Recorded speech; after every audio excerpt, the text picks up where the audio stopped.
Well, now we're in part 5, and I'm just getting warmed up on all these patterns and what's going on with them. Let's now take a look at the M5 situation, and we're going to zoom in on some of these, our three main currencies right now, see what's going on.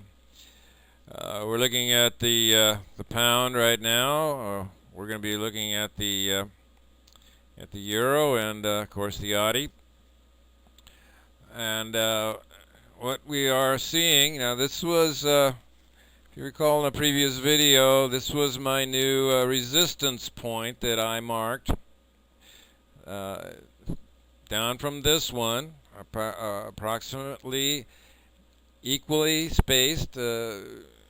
On the pound, and we've hit it right there. Right now we're in this lull period.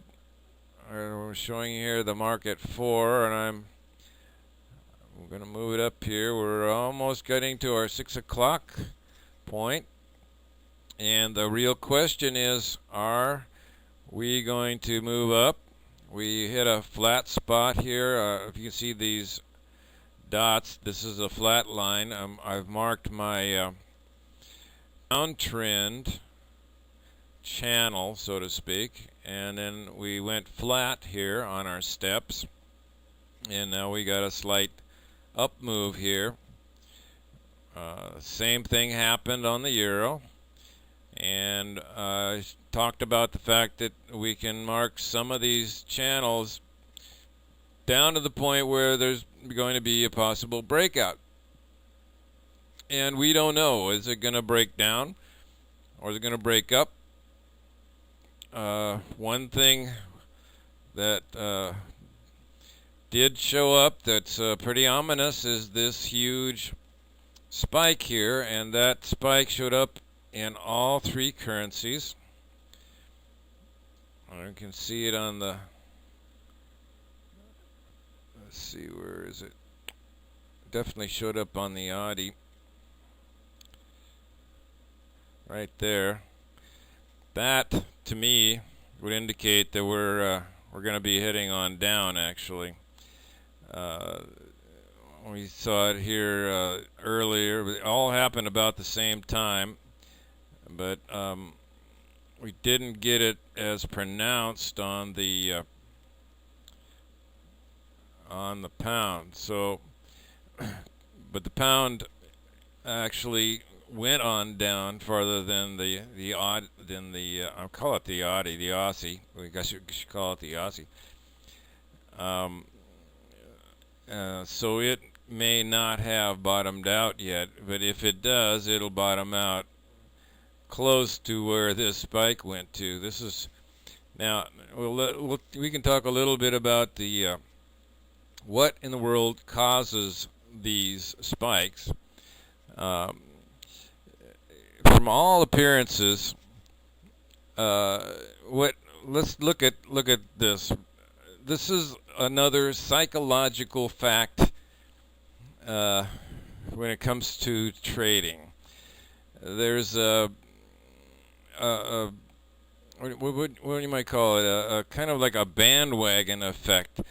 The trend starts, some people start picking up on it, and as it grows stronger, as it looks like it, and this is this angle of the decline is also a sign of strength and velocity momentum. This high angle, high velocity, I call it, move spawns this kind of a thing more so than anything else. The classic example of it was gold back in the, I think it was the late 80s or 90s when it hit 2000. I remember trading that thing. It was unbelievable. But it was, as it approached the top, it was all like this high velocity. You can't trade this. You cannot trade that. I mean, if you could, you shouldn't. Your fills will come in at the top or bottom of that bar if you can get one at all. This is not, if you can pick it up here, if you can get in here, great. If you're that lucky, but you won't get out of it till it's in here. Even though it hits down there, you'll never get out of it till it comes back to here.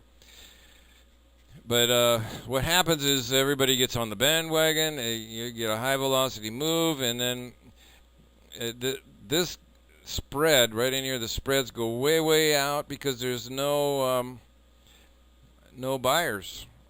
You got everybody selling, and pretty soon you run out of buyers, and then it jumps back to reality, you might call it. In the meantime, leaving this huge spike. And also what happens is anybody that has any stops in here, they all get taken out. Anybody has any pendings, they all get taken out. Margin calls get taken out. Everything gets cleared. I accused the broker one time of the market doing this periodically just to clear out everybody's orders, pending orders and stops and everything else to get everything out of the system and then come back to some kind of normality. But whatever the cause, I think the most predominant psychological factor is this bandwagon effect. But the bandwagon effect also is an indicator that hey, there is some concern about this commodity, this stock, this currency that is driving it down, and it means that even though the thing's now back to some semblance of a trading reality, the market sentiment is down, and we at best may see a step rebound, but the general trend, we're seeing longest spikes on the down.